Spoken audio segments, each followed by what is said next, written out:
Ladies and gentlemen, thank you so much for coming here early in the morning.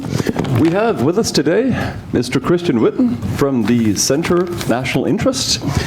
And he's been quite the Washington insider for a while.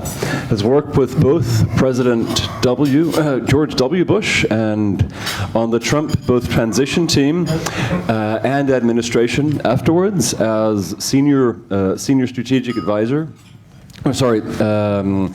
Senior advisor for strategic communication, I think the role was, and also for confirmation roles during the transition team for the U.S. ambassador to the UN, Japan, and Israel, along with the Secretary of State. And Chris is here to talk to us about the perhaps not quite, but pretty darn close to unprecedented levels of uncertainty, turmoil, and where is all this going? So we'll start out with Chris's talk and then move into a Q&A. Great. Well, thank you, Thomas. Appreciate it. Thank you all for being here. It's great to be back in Tokyo. Great to be back at the FCCJ. I actually spoke here about 10 years ago. I've been to Tokyo many times since then. But it's always good to be back. There are some things that are just unchanged and unchanging about Tokyo. You have the Diet and the Palace and Shinzo Abe. So it's always good to see that some things never change. I want to thank you for your time this morning, and thank you for what you do in covering Japan and explaining what happens here and what happens in East Asia to the rest of the world. You know, for so long it seems that China has been the it boy, the flavor of the month or the year of the decade, as people in the U.S. look at East Asia, and what happens in Japan in many ways is much more consequential to us from an economic and security point of view, especially when you think in terms of allies and people with whom we share common values.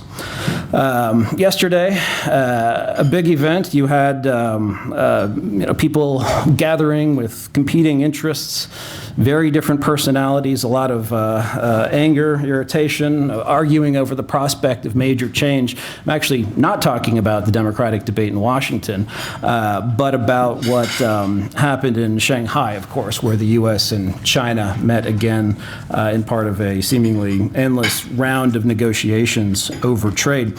And I'm sure, as I don't need to explain to you, it's very important. What's being decided or not being decided is going to shape a lot of the strategic and economic power for what's left of the first half of the 21st century.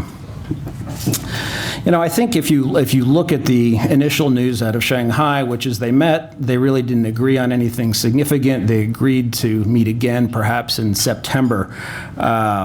It's not a good sign for people who want an agreement to be completed between the U.S. and China in the near term.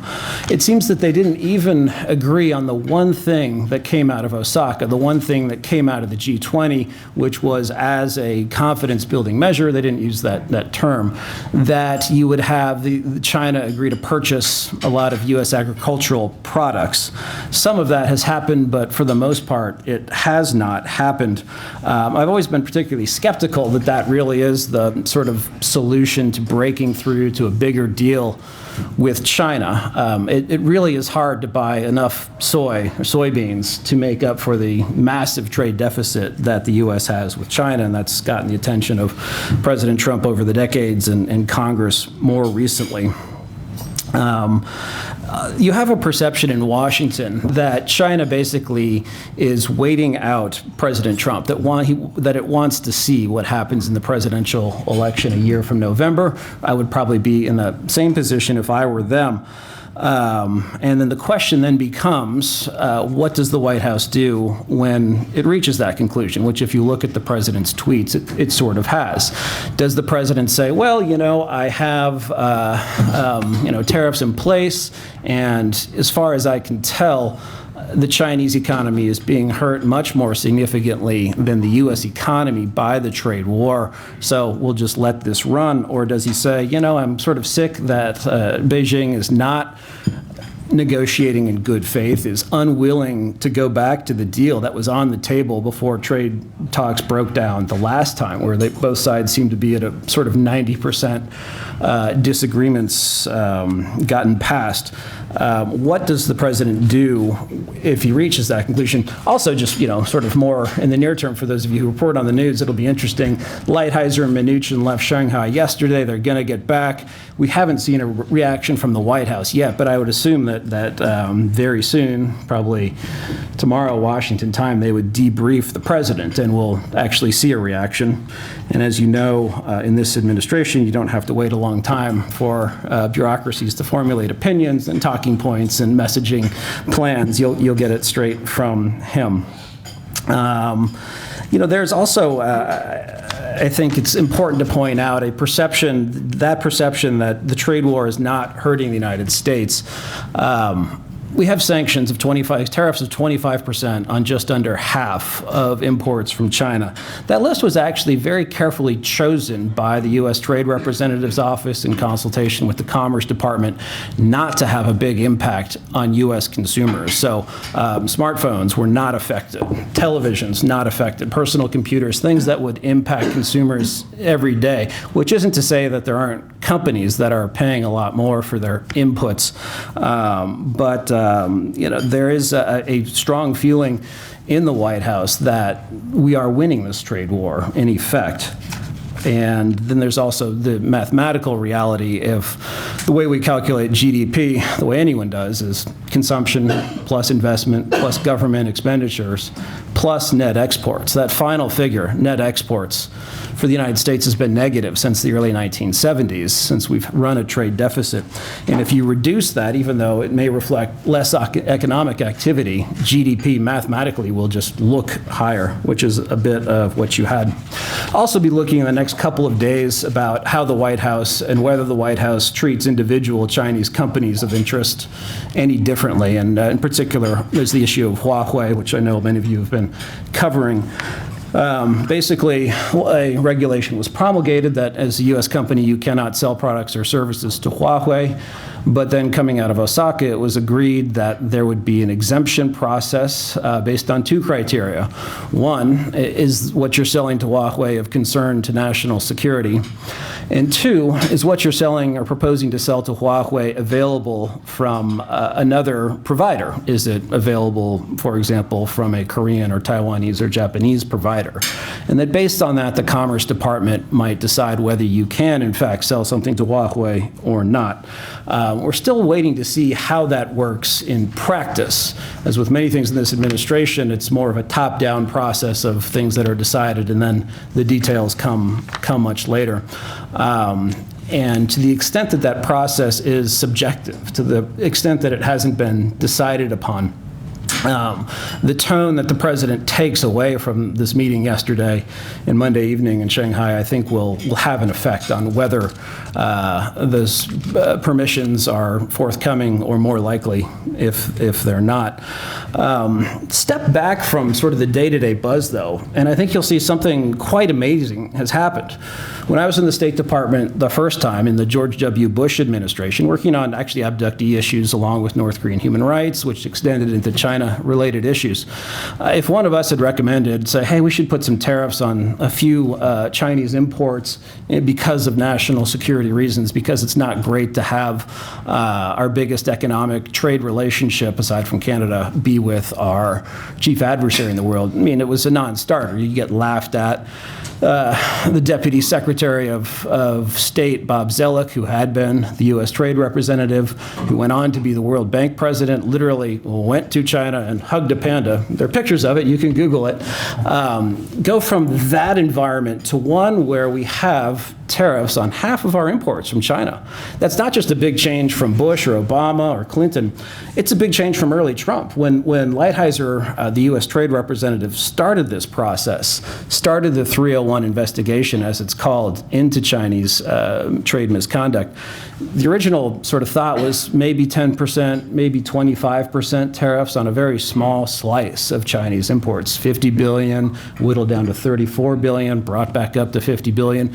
And and sort of a step away from all of the buzz. And you realize, wow, this is a new world we're in, where half of Chinese imports to the U.S. face tariffs with no real sign of relief. The other thing I'd add in looking at U.S.-China relations is that this does occur against the backdrop of what's happening in Hong Kong. And I think the two are not entirely separate.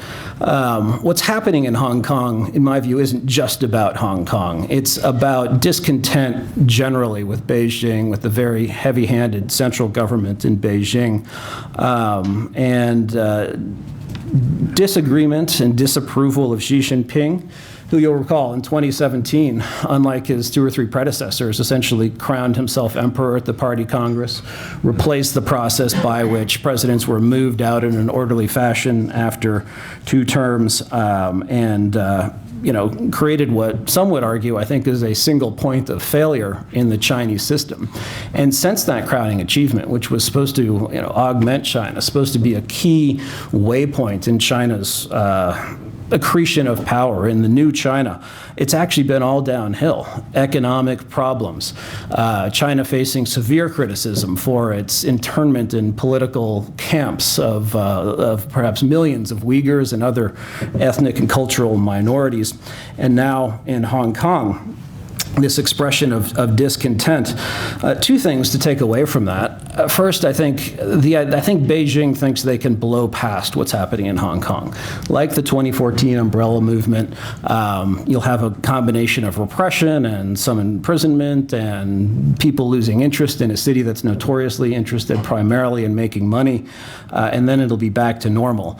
I don't think if you look at the scope of these protests, the number of people involved, their involvement of Hong Kong's middle class, that is likely to happen. And the other issue is that Hong Kong is a living testament to Beijing's broken promises. I mean, what has people in the streets, the short-term story is the extradition bill, the idea that you can be extradited to the mainland, which is just a way of importing China's political repression. You'll have political prisoners in Hong Kong, essentially, if that happens. That's the flashpoint. But in reality, the protests have to be about something more broad, and it's China's broken promises. China, in its 1984 joint declaration with Britain, and again in its basic law promulgated with the handover in 1997, agreed to a high degree of autonomy in Hong Kong, respect 1 country, 2 systems, which basically means Hong Kong runs itself except in foreign policy, and importantly, that Hong Kong was promised democracy with a universal suffrage and, or rather a chief executive elected by universal suffrage by about 2012, I think is the milestone. All of those promises have been broken. And then if you flip back to trade, all of the promises that China made, all of the substantive ones to get into the World Trade Organization in 2001 have been broken. And all of the promises since then on issues like trade or cybersecurity or the South China Sea have been broken. And this is not independent, cannot be seen as independent from trade because, and this is why, for example, Trump and Lighthizer and his negotiators have insisted that tariffs be something that's in place, that's held over China, that even if they agree to something on paper, even if we get to yes in an agreement, that there will be an ability to go back to tariffs and a mechanism that's independent of Beijing's veto and independent of the World Trade Organization to get China to comply. And that's one of several reasons that China is unable, I think, to accept that. So anyway, that's the general backdrop. As many of you know, and likely better than I do, there are also trade talks going on between the U.S. and Japan. And this has received almost no attention in Washington, even though, of course, the U.S.-Japan relationship is very promising. But in particular, Japanese diplomats have signaled that with at least 2 more meetings between President Trump and Prime Minister Abe before the end of the year, one at the G7 in France and another at the UN General Assembly in New York, that creates a lot of opportunities for a high-profile meeting of the minds, maybe a signing, maybe not. The issues, as I understand it, are the familiar ones of U.S. concerns about barriers or non-tariff barriers to trade to exporting agricultural products, in particular beef to Japan, and the imbalance of autos and auto parts. But a prospect, apparently, of a trade deal, a mini trade deal, perhaps similar to the one the U.S. and South Korea reached between the U.S. and Japan by the end of the year. Of course, as you know, our U.S. ambassador to Japan, Bill Hagerty, is departing, going back to run for the Senate. But I don't see that as really affecting the situation much. The way trade talks simply happen in the U.S. government is they are often dominated by the U.S. trade representative and people who have very specialized background. And so I see that process proceeding sort of unhindered by the departure of Hagerty. Incidentally, the White House, I think, is of the mind that, frankly, tariffs, the trade war with China, the threats of tariffs on Europe, the brief threat of tariffs on Mexico more recently, that actually has helped get Japan to the point where it is willing to negotiate potentially an agreement that will be fairly one-sided in the sense that it's anticipated Japan would make a number of reforms that would open up its market significantly. I think it's also worth discussing the dispute between Japan and South Korea that's come up more recently, because it's very interesting. What Trump has done with foreign policy in the U.S., something, not that he's read it, not that many people have. I wrote a book called Smart Power in 2013, but arguing that statecraft, that national power should be seen more as a spectrum. Often you put foreign affairs in one category, trade in another, and the military in a different silo, and then soft power like foreign aid in yet another. Trump doesn't recognize any of those traditional barriers. And frankly, it seems like this might be spreading, that Prime Minister Abe here in Japan also has a similar view, because you have, in this dispute with South Korea, the threat of an economic and trade-related response to something that originated in the political realm. You know more about the dispute than I do, but it stems from a Japanese steel company and its legacy in World War II. This is an issue, the disagreement that can occur between Japan and South Korea and its effect on U.S. national policy that I have some experience with working North Korea issues at the State Department in the Bush administration. I'd say this is a sensitive topic, but we're talking about a war that ended 74 years ago this month, a war in which 60 million people were killed worldwide, a war in which 400,000 Americans were killed, and there was suffering around the world. And it's a war that we will not forget, but which doesn't dominate our interactions with other governments and businesses that were involved. For example, when the United States or Russia or other countries in Europe deal with German companies that were not only involved in the German military effort, but in German atrocities, this is no longer a primary issue of discussion. It has passed into the realm of historians. That isn't so with South Korea. South Korea uniquely continues to bring up again and again and again issues that stem from horrific events, but events that were handled long ago and for which Japan has apologized and made compensation repeatedly. If you look, for example, at the issue of comfort women, these were women who were enslaved into sexual slavery in World War II. This is something where Japan has apologized going back to the early 1990s, literally dozens of times at every level of government. And you have to ask, at what point are the apologies sufficient? At what point is the compensation sufficient? Because the South Koreans have said a number of times that it is sufficient, and then they have continued to move the goalposts. And so the tradition is in the United States to say, we're not taking a side. We want our two most important allies in Asia to get along. But I think that might be mistaken. If you look, one side is being unreasonable. One side is being disingenuous. And more to the point, one side is helping China. The ultimate beneficiary of this dispute in the short term might be Korean political forces that are seeking to do this, or people seeking compensation. But the ultimate beneficiary is China in benefiting from a break between two important allies in the U.S. So Japan, of course, will have to carefully weigh the economic impact of any trade dispute it has with South Korea. Supply chains are intertwined. The technology industries are also intertwined and do a lot of important cooperation.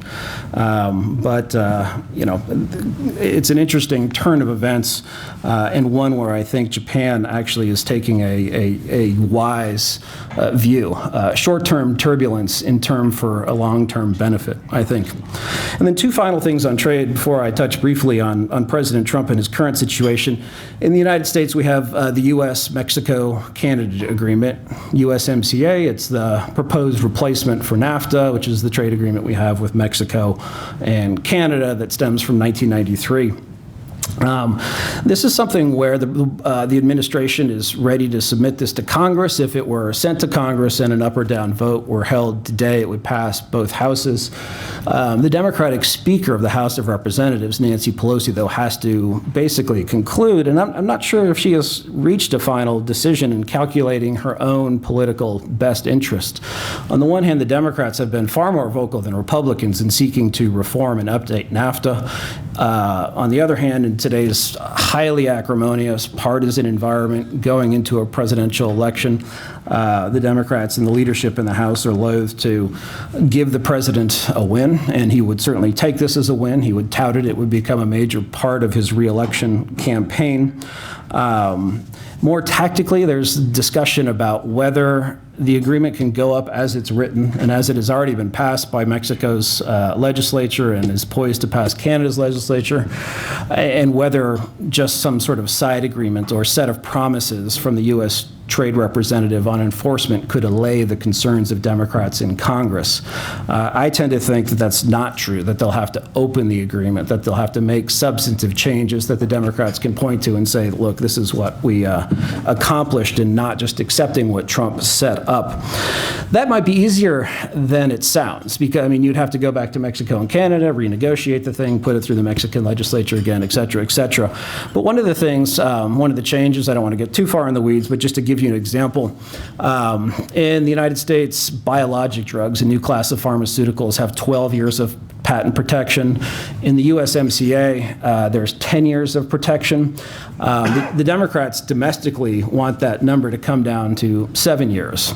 And so their argument is, well, why would we accept an international agreement that enshrines it at 10 years if we want it domestically to be 7? Well, if we have to go back to the Mexicans and the Canadians and say, well, we want 7 years of protection instead of 10, that's an easy argument. They're going to love that. So that, could be accomplished over the course of a weekend. So I think it does get reopened. And timing-wise, whether it's later this year or early next, that probably will pass. But again, it'll take some doing to get that through a Congress that is not eager to cooperate with the United States. And I think the key political takeaway is, what if you have a U.S.-Japan agreement and you have a USMCA replacing NAFTA, and we previously have a U.S.-South Korea agreement, you have the workings of a major economic bloc. Of course, we already trade a lot, but if you have all of North America and the capitalist parts of North Asia, at least the more economically active ones, in a new trading bloc, that is more significant than anything that the U.S. and China will or could work out, which I think is bearing in mind. Finally, it's just worth keeping in mind Europe. The president tweeted out, I think it's been a couple of weeks now, maybe a month or so, he said, quote, "Europe treats us worse than China." And even though China gets all the headlines, and Japan, I think, will get some if negotiations really pick up, it's worth keeping in mind the president really dislikes what Europe is doing on trade. It thinks it's not negotiating in good faith, perhaps even less faith than China is negotiating with the United States. We've initiated a Section 301 investigation of France. That's the same type of investigation that was opened in China that led to tariffs. over France's 3% digital services tax. This is viewed in the administration as a tax specifically targeting U.S. corporations like Google and Facebook, because there are no European corporations of that size. And it's a tax on revenue, not a tax on income. So inevitably, the U.S. investigation is going to find France at fault. It's going to slap tariffs on France. The president has singled out French wine. I think the president may have his own brand of domestic wine, so that may be a contributing factor. Then the question is, how does the EU as a whole retaliate? And then whether or not the president decides to use another section of trade law called Section 232, which is supposed to be tariffs to defend U.S. national security, but he's used fairly broadly before, including on steel and aluminum that affected this country. Whether he applies that to auto and auto parts. Even if you're targeting Europe, Section 232 tariffs are supposed to apply to the whole world because it's an entire category. You can issue an exemption, you can say Japan is exempt, but it creates a number of variables that are worth watching. Finally, and then I'll shut up, just to talk a little bit about Trump and his state of power going into the 2020 elections.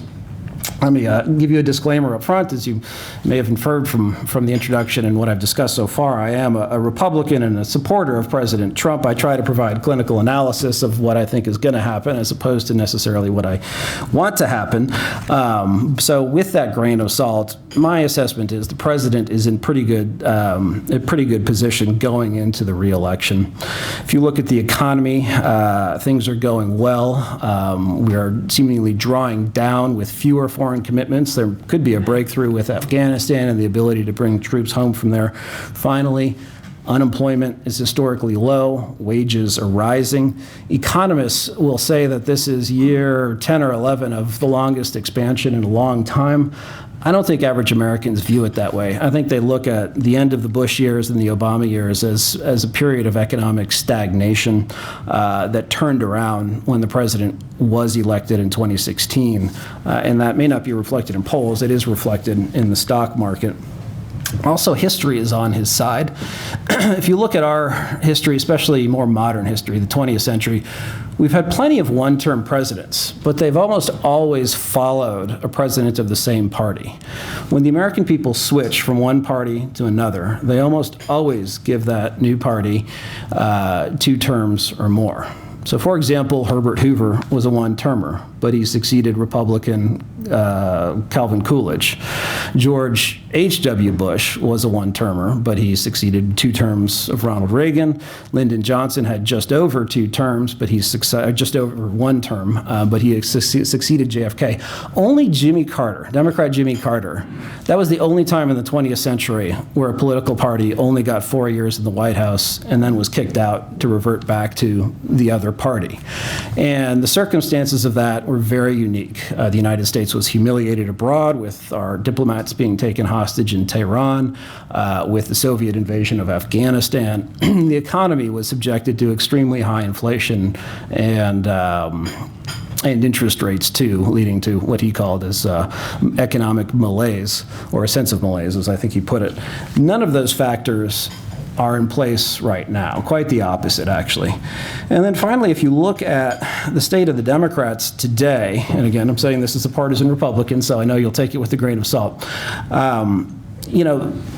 Republicans won back the House of Representatives in 2010. They would lose it later, but they did that in particular by highlighting Democratic Speaker Nancy Pelosi as someone who was extreme, as someone who was much more progressive than the American mainstream. That is still a factor in play with very similar congressional leadership, including the same Speaker of the House.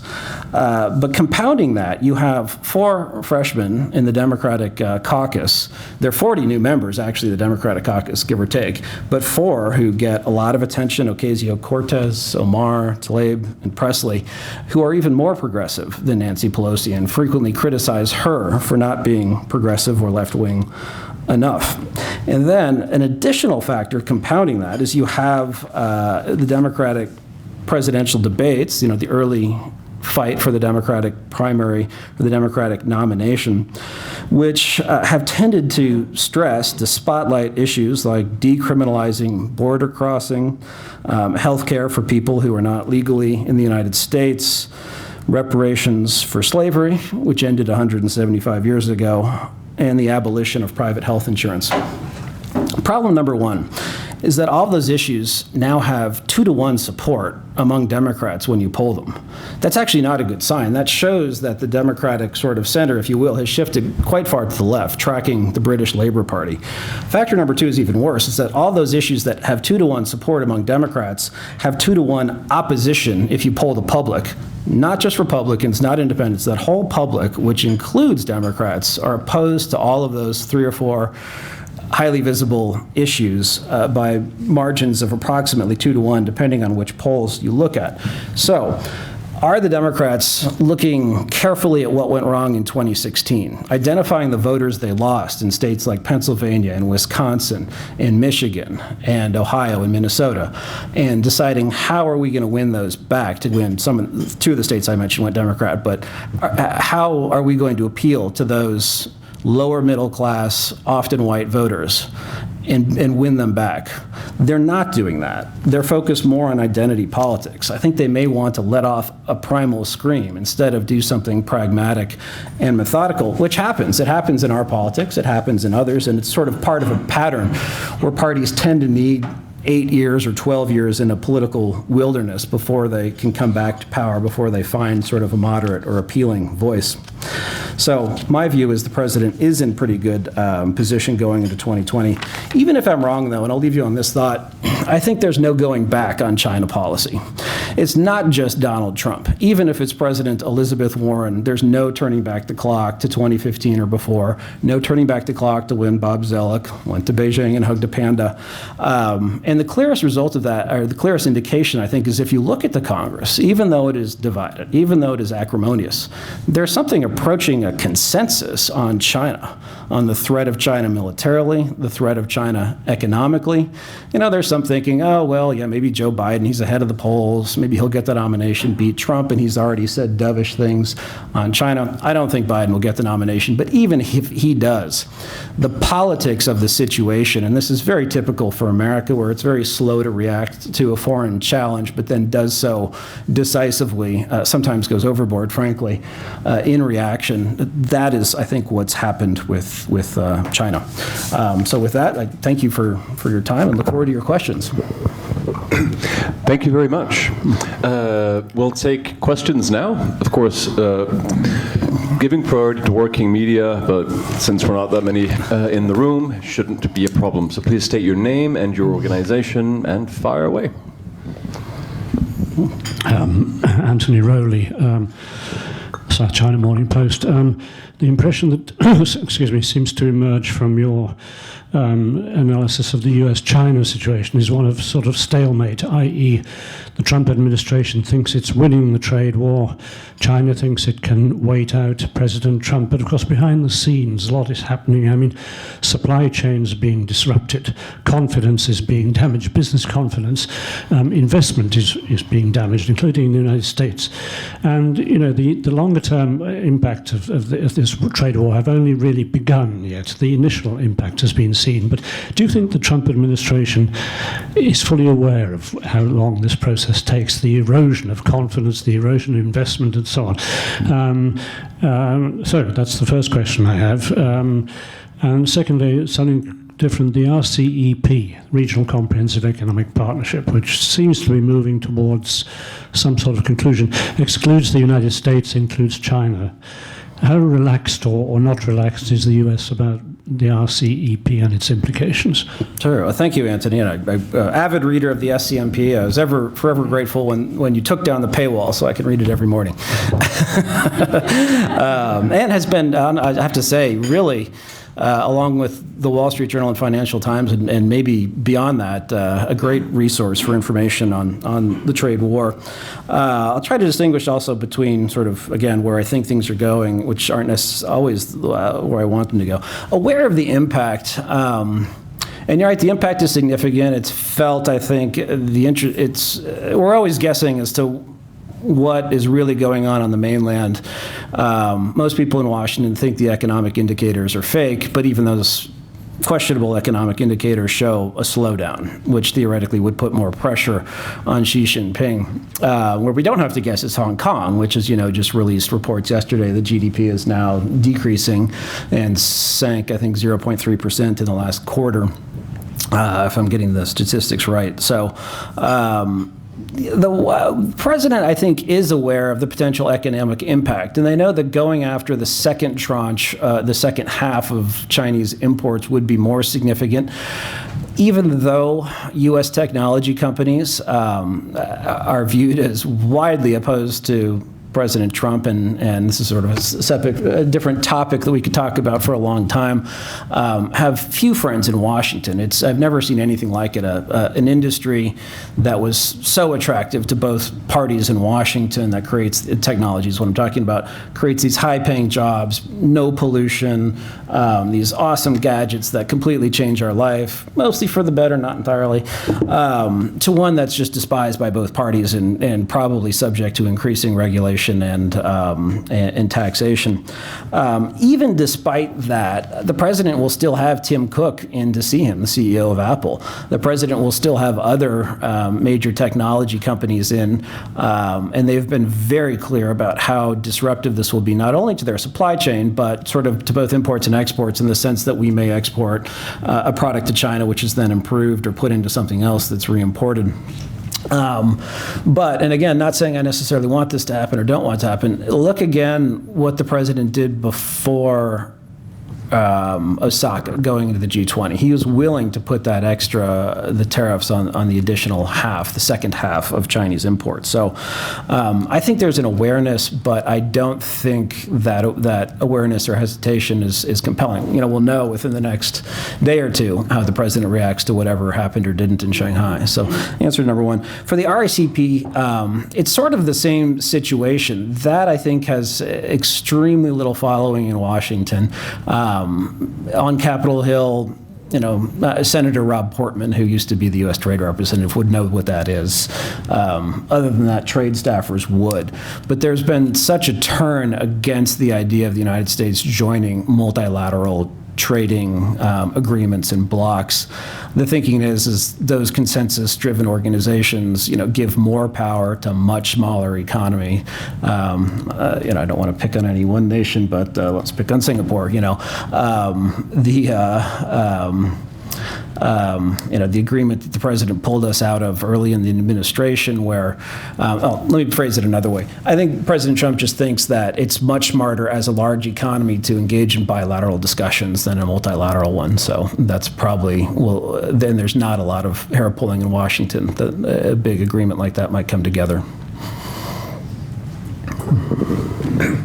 And next questioner. I have a question that I'd like to hear your opinion on. I've heard some commentators and economists note that Trump can be a tariff president or he can be a two-term president, but he can't be both. Mainly because if he does go for the second tranche and hit consumer electronics, et cetera, that first of all might create a recession, and it will at least bother consumers and thus his voters enough that they won't vote for him. What do you think of that? Mm-hmm. Well, Thomas, it's interesting. The original perception, and also, you have divergent views within the administration, and there's a question of who's more influential at any given point in time. One group that is hurting in the United States, of course, is farmers. And even before the trade war with China began, there was a downturn in commodity prices. My colleague Brett Thompson from the Midwest originally actually knows this topic much better than I. But you have, some real pain, and China somewhat ham-fistedly attempting to increase that pain by drawing down imports, soy again being an example of that. But if you look as a political bloc, that hasn't led among that group to a big change in perceptions of the president. Meanwhile, the Agriculture Department is implementing a multi-billion-dollar program to alleviate some of that pain. And none of those states, none of those Midwestern states that previously voted for Trump are even considered remotely in play. Not that the president is ignoring their economic pain. So that's sort of one component that I think speaks to the White House doesn't see that view of tariffs or re-election. The other element, again, as I said, it depends on personalities. Within the White House, you have, on the more hawkish side, the U.S. Trade Representative Bob Lighthizer, Peter Navarro, who reports directly to the president, who are advocating for stronger action and who think that tariffs actually help the United States and help the economy. Weighing against that is Kudlow, the National Economic Council boss, and Secretary Mnuchin, who are more dovish. And so it's interesting, the constituencies that are raising the biggest alarms are, for example, Wall Street, the Chamber of Commerce, and technology. The president is actually willing to listen to them to a degree that's frankly more significant than I would have thought. But I don't think they view the dichotomy as you've described it, although I know other people do.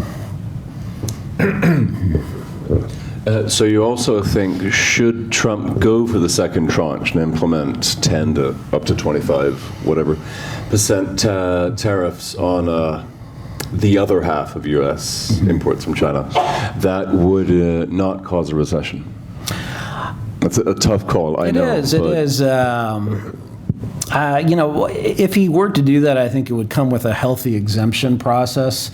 And we've been through this process with clients ourselves where if you can make a case that a product should be included in an additional tariff list or excluded from it, especially if it's something that is very hard to procure somewhere else, then the White House is willing to make an exemption. We also have experience with sort of trade groups that may originally come to the administration and say, we really don't like any of these tariffs, and then when they sort of see that it's going to happen, come back with specific categories that really they need an exemption for because it impacts their business. So, I'd be more comfortable if growth were 3.5% to say going to tranche 2 wouldn't have a big effect. But guessing where the White House is on this, I think they don't see it. I mean, I think they view if you could exempt some of the really tricky components that we need, and then some of this manufacturing will come to the United States and others will be pushed elsewhere to Vietnam, which we consider a win too. Because that hits the Chinese economy, obviously, if you move out production to a third country, not even. Exactly. So the president will always say it's better to move to Washington, to the United States. But yeah, if it's shoe manufacturer moving from Guangzhou to Vietnam somewhere, then I think that's considered a plus. But where does this spiral end? Because as you said, we started out with $50 billion, or trade worth $50 billion, which went down to 34, which back up to 50. And now we're at some $250 billion. And the Chinese are not budging. So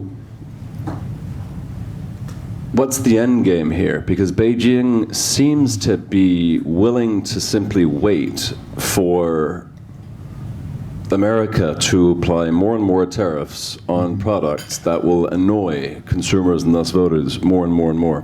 And then we talk about an exemption process for certain materials, certain goods that you need. And the Chinese still play hardball, so that will erode as well, again, until we do actually have basically 100% of all goods taken in from China hit by 25% tariffs. What's the end game to that? Presuming, of course, that China doesn't fold. Right. And it's weird, and I don't think they will, which it surprises me somewhat. On the other hand, they've, with the exception of blinking, at least in the short term, on the Hong Kong extradition bill, they never tend to waver at all, never a moment of weakness. And they seem to treat recent talks as if it's some gift to the United States. I remember going into the G20, Xi Jinping, the message from Beijing, well, he may meet with Trump. I'm like, well, okay, it's more for your benefit, the way it's seen from Washington, than vice versa. I think the end game is that they will have to wait and see whether Trump is reelected or what the product of the election is. They're going to want to see that this is not a flash in the pan, not a phenomena. The analogy I use, if you look, go back to the Reagan administration, which marked a fundamental change in our foreign policy toward the Soviet Union. As far as talks with the Soviets and concrete arms control, not much happened in the first term.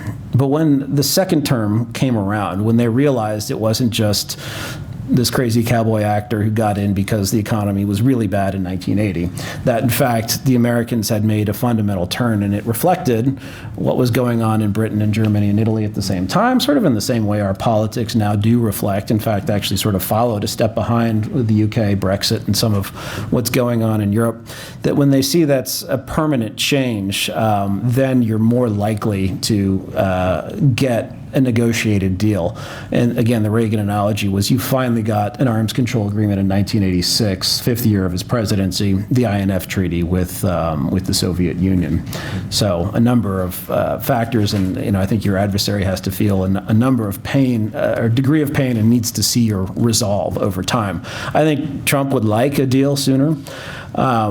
And the conventional wisdom as a politician, especially going to re-election, would get to yes, would say, okay, good enough, and even if this is flawed, it's still better than any of my predecessors. But as someone we know who's dealt a lot directly with the president, says if in his mind he thinks the Chinese beat him, even if you could spin it in the public otherwise, he's not going to do that. He's not going to go for a deal. So I think the end game is we don't know for several years longer, and it just sort of goes on, and our two economies become somewhat disengaged. Right. Any questions? Sure. Absolutely. Anyone else before me? I don't see anyone else. Anyone else? Go for it. Connection between U.S., Japan, U.S., China, and Hong Kong. I mean, how much of an Achilles heel does the U.S. think Hong Kong is? I mean, is the U.S. hoping that China will be so scared at the idea of Hong Kong unraveling as a financial center? It seems to be increasingly, this is not the case. China is prepared to bypass Hong Kong if necessary. But in the US calculation, do you think the Hong Kong thing is seen as very important? If Hong Kong is disrupted, that China is more likely to give ground on the trade front? It sort of probably depends on who you speak to in the administration. If you look, Vice President Pence and Secretary Pompeo have said and written a little bit more on that issue as far as whether it's sort of layered into a specific strategy with China more broadly. I don't think that's happened, just guessing in the administration. I think the abstract hope, not just in the White House, but across Washington, and this has been true since '97 and before, is that the liberties in Hong Kong spread, or that what happens there. And I think you know better than I do, Anthony, but that word of what happens in Hong Kong spreads on the mainland today much more than before, certainly more than during Tiananmen in '89. And so that's the hope in keeping Hong Kong at the forefront. It's always worrisome that if you do something that weakens your opponent, that in the short term it makes him more dangerous.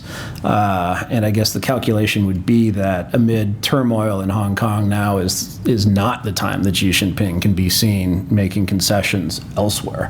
And those concessions are structural changes. When we talk about that, a structural change to the Chinese economy, what that practically means is you sticking it to your supporters in some way.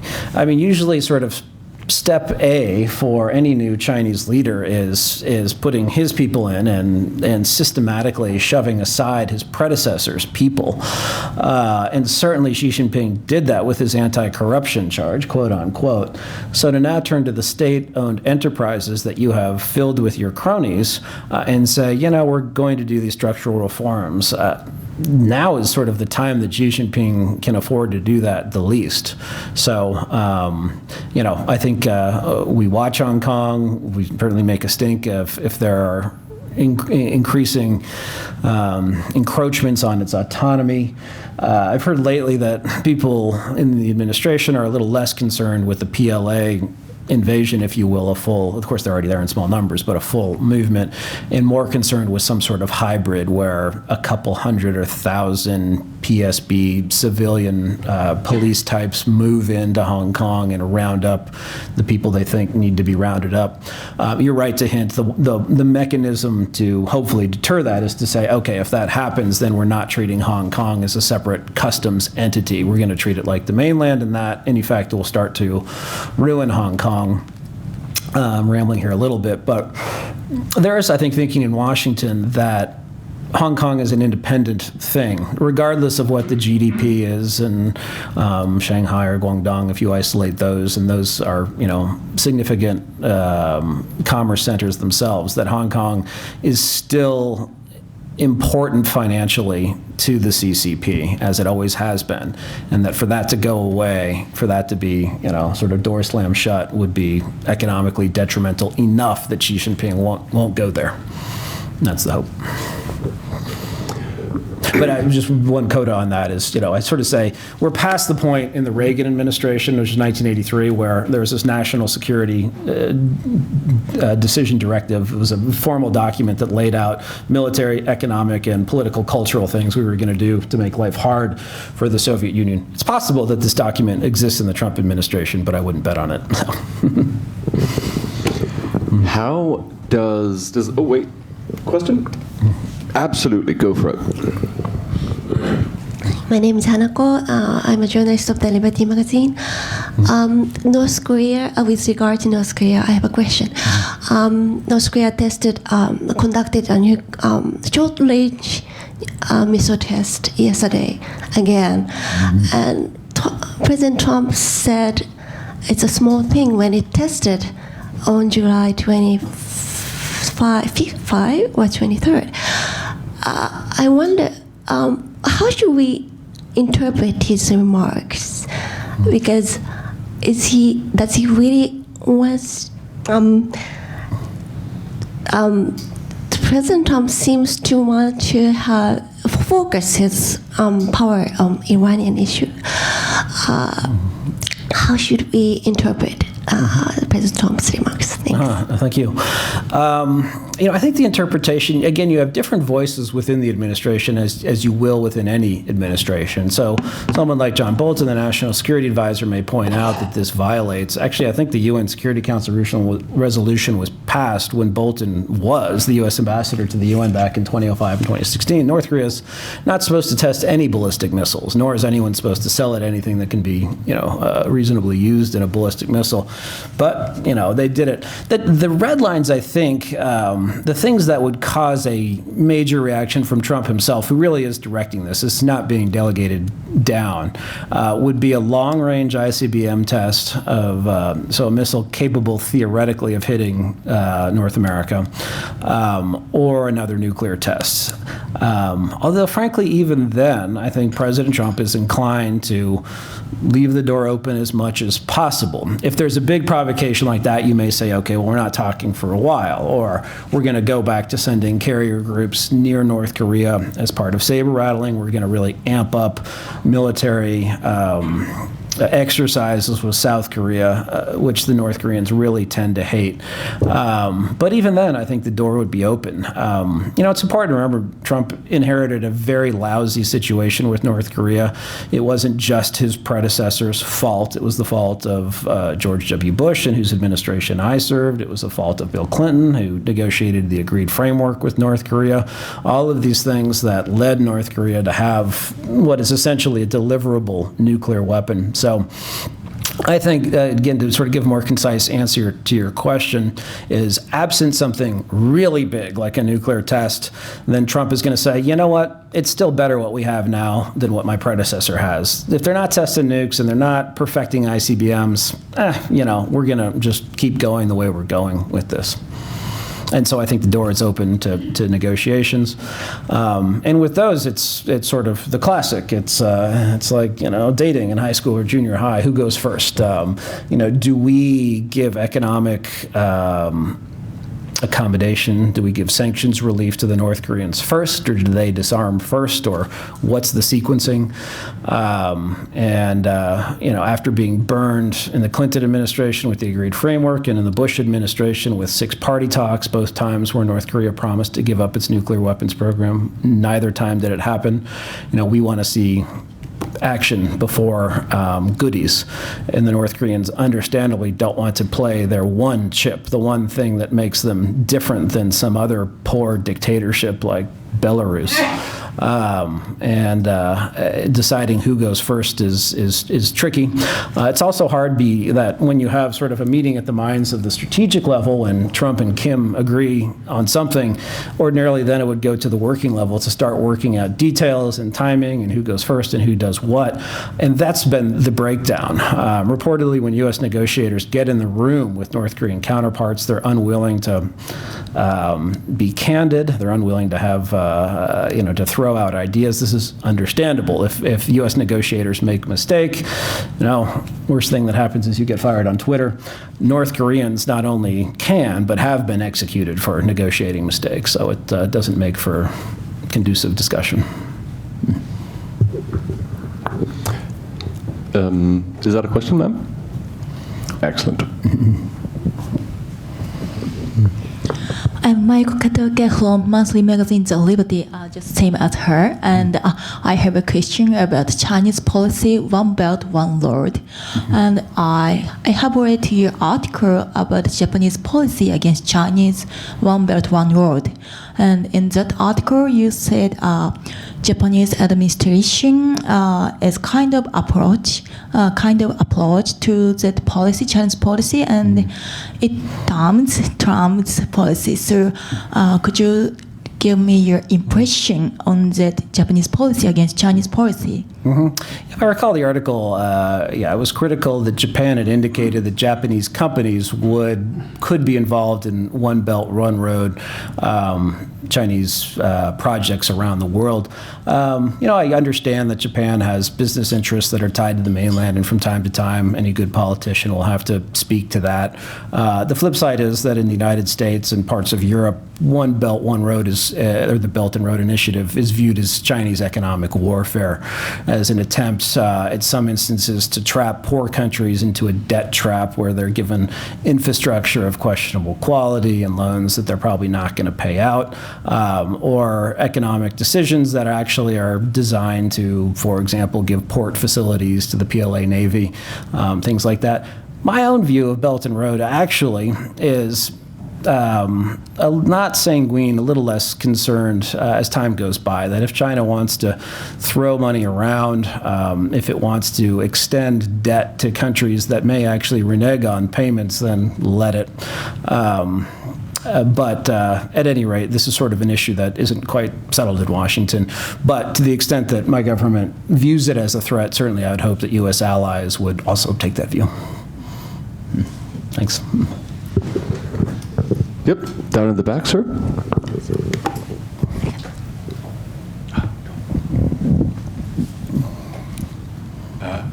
Thank you for your presentation. My name is Jiro Abe.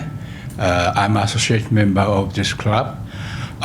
This is not quite directly related to this morning's subject, but I'd like to know your personal opinion about the current relationship between Japan and South Korea. Okay, thank you, Abe-san. And I did mention that a touch in my remarks. I do hope that Japan and South Korea can get through the current crisis, but I frankly am one of, I think, many people in Washington circles who are bemused by what South Korea is doing. The fact that they continue to instigate problems over events which are shocking but are passed to the realm of historians, not to politicians at this point, I think. We face a challenge from China that's not just a minor threat, but is in fact a critical threat. There are lots of things that we have to worry about around the world, but there really is no ambiguity about the China threat.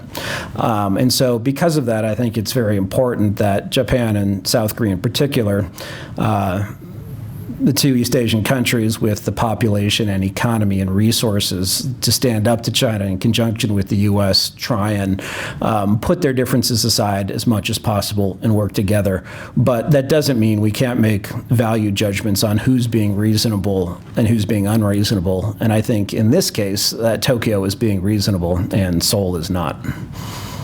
Thank you. Do we have time for one? Sure. Yeah. Do we have a last question from listeners? Sir? Because I have a last one in that case, and that's Huawei. Because in one sense, Huawei is separate from trade negotiations because it is it's been blacklisted due to risks of spying and also whether or not members of its executive branch have dealt with Iran. At the same time, it clearly does seem to be, at least unofficially, part of the trade negotiations. How does that bargain ship play out? Huawei, bargain ship being America withholding or granting Huawei access to the American market? It's a great question, Thomas. It's one. Are you even allowed to put that in a trade negotiation when it's technically a national security issue? Again, we're back at these silos that aren't really silos anymore. Thank you. I think if you asked President Trump, he'd say he's certainly allowed to bargain it, and he did before with ZTE, which essentially got a type of death sentence from the Treasury Department and then was pardoned, if you will. And not that we have the full power to do that, but that was sort of in effect what happened. I think it's very much viewed as, a little background at first, because concern about Huawei didn't actually originate with Trump per se. It came from our national security bureaucracy, especially our $50 billion a year espionage bureaucracy. Concerns about Huawei go back a long time. Early 2000s, they basically put Nortel, the Canadian telecom giant, out of business. They always seemed to beat them in negotiations and competitions. As it turns out, they were reading the CEO's email and negotiating strategy. I think Trump, if he really wants to, can negotiate that away and say, okay, we're getting past our concerns with Huawei. I don't think he will. He could. What he probably would not, and perhaps even could not do, is certainly ever allow Huawei to, again, have prominent access to our telecommunication system, and certainly absolutely nothing to do with government communications. The national security establishment and Congress would have a fit.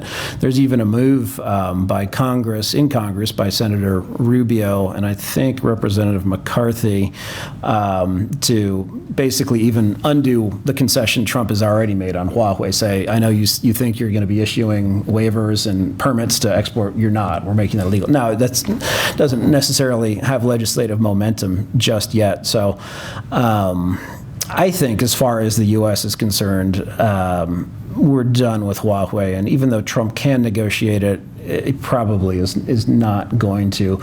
The real question will come down to how much pressure the U.S. puts on governments like Great Britain or other European ones that still are saying, well, we're going to use Huawei products. We're just going to make sure they're only in non-critical applications. So their hardware is not going to. We're not going to use it to send encrypted, intelligence reports. But if you're running a local telecom, cell tower in Scotland somewhere, then okay.